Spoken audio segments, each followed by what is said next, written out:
Hi guys, welcome back to my channel, and for those of you who are new, hello, my name is Shikha and I make fashion and lifestyle videos here on YouTube. And today I am really excited because we are starting our second house project. For those of you who are new, we recently closed on our first house and it's an amazing builder grade house, but we decided to make it a custom house and design the house the way we like. So that's what we are doing. We are taking room by room and I am sharing what and all I am doing with each and every space. So I am sharing my journey with you all over here. I'm already done with my dining area. I have shared the wall trim I did. The whole tutorial is up, and also the full dining room tour is also up. So I'm gonna link that video over here for you guys. And today we are going to tackle our living room. Our living room is open concept and it has a giant plain wall. I really wanted to add some interest in this plain wall because as you can see, the wall over here is so big. Even if I'm putting any artwork, it's going to look small because the wall is super big. The design number 1 which we were thinking is this one, and the design number 2 which we are thinking is this one.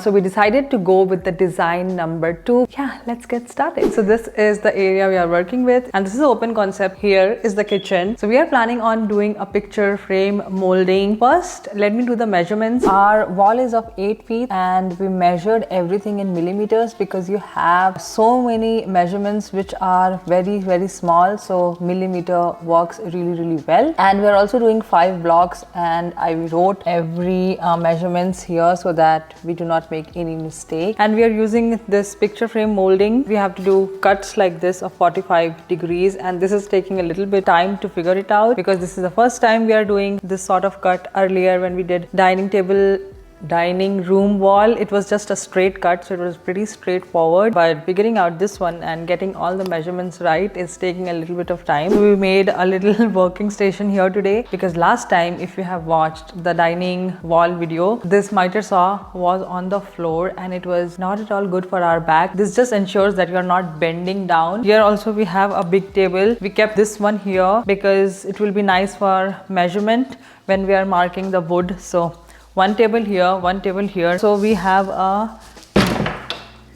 also have a trash can here just to collect the wood dust. Also have cut markers. We have 200 mm marker and 280 mm marker. This will just ensure that the wood which we are putting on the wall, it's just straight. I will show you what I'm saying, but this is really helpful. So definitely make this before starting to put wood on the wall. If you are doing picture frame molding and you're cutting 45 degrees, this tool is super helpful. Do not skip on this. I'm gonna link everything, whatever I'm using, in my description box down below. Okay, so I have set my miter saw at 45 degrees and I'm going to take this rafter square just to check that this is fitting here perfectly. And you want to make sure that when you are putting this plate down, it is going down nicely. And this will just ensure that it is 45 degrees.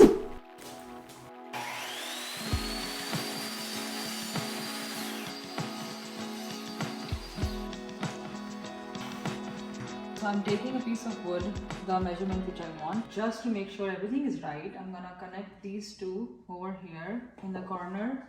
Take a pencil, mark it here just to ensure I don't mess up.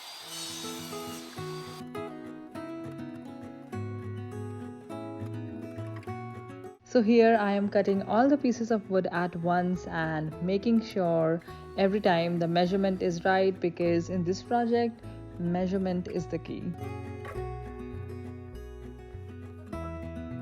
Okay, so let me share a few tips which I followed to cut this wood at 45. You always measure the wood from the longest edge. So from here to here, it's 540 mm. So you want to measure always from the longest size. And you want to make sure whenever you are cutting that these two are coming together nicely here so that you are not directly placing this on wall and then you are realizing that you made a mistake. So I highly recommend cross-checking it before placing it on the wall. We taped the wood first just to see that everything is right. You can also use painter's tape to visualize it, but we figured it will be a repeated process. So so I just taped in the wood. So we didn't remove the baseboard, we kept it as it is. So we measured the wall from here to the top. Distance between this and this, as I showed you earlier, was 80 mm. So here is the 80 mm block. So as you can see here, this one fits here perfectly. So that means the distance between these two is 80 mm, and this just ensures that your measurements are right all over. So likewise, the distance between these two molding is 100 mm. So this is how it is. As you can see here, it's 80 mm and it's 100 mm. Then I am placing the wood on the wall and securing it with nail gun. Then we decided to tape the rest of the design first, and I started to fill the nail holes on the already nailed wood pieces. Here, as you can see, we have an electrical outlet, and this is coming in the way. So what we did was, I got this thin piece of wood and I'm gonna cut it at 45 angles and make a box out of it. So basically we are going to frame that electrical outlet, and then we'll do the rest of the molding here.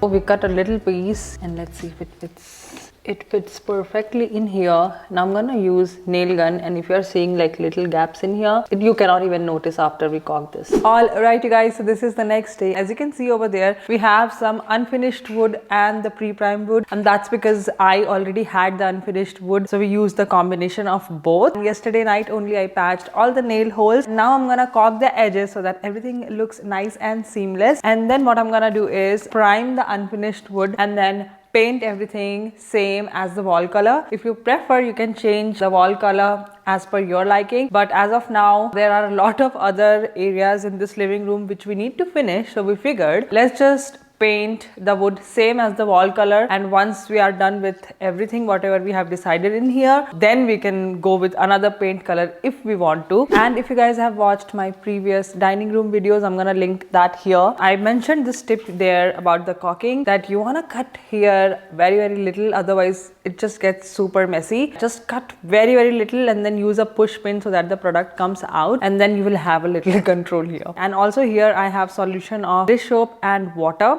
So once I'm caulking, if there is extra product, I can easily wipe it off with this solution. It makes work super easy. And now let's just do the caulking.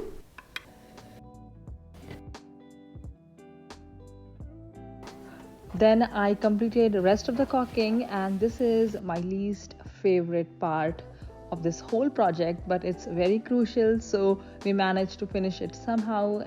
And again, highly recommend one person caulking and another person cleaning. Divide and conquer to the rescue. Okay guys, so we are done with caulking the edges. Now I'm gonna use a primer. This is the primer which I'm using, and I'm gonna prime the unfinished wood which we have. Then I'm gonna paint everything in the same wall color, and I cannot wait to finish this project. I really loved the finish which roller gave. So we were two people, so I was like, okay, you do the roller, I'm gonna use the brush and paint all the trims, and I feel like that made work easy and quicker. So if you are two people doing this project, definitely divide and conquer, because it makes work super easy. And now I'm gonna remove the painter's tape and then show you the final reveal.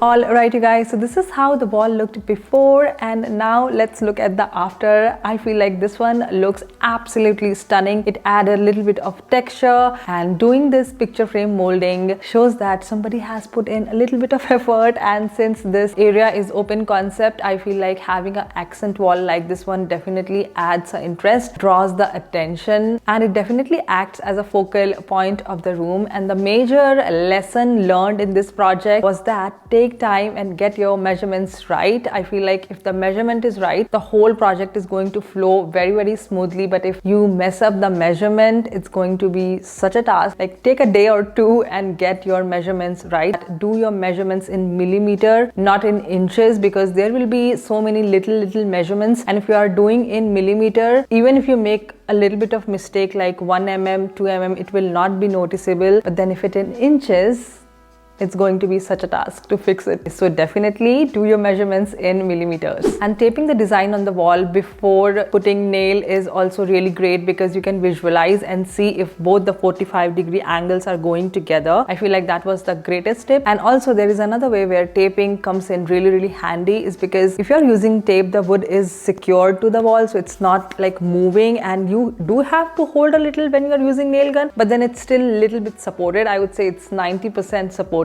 But if in case you are not using tape, you will be holding the wood and holding the nail gun, and yeah, it's troublesome. I really hope you found the tips which I shared helpful, and if you have any other questions, please let me know in the comment section. And I will be also doing a living room reveal.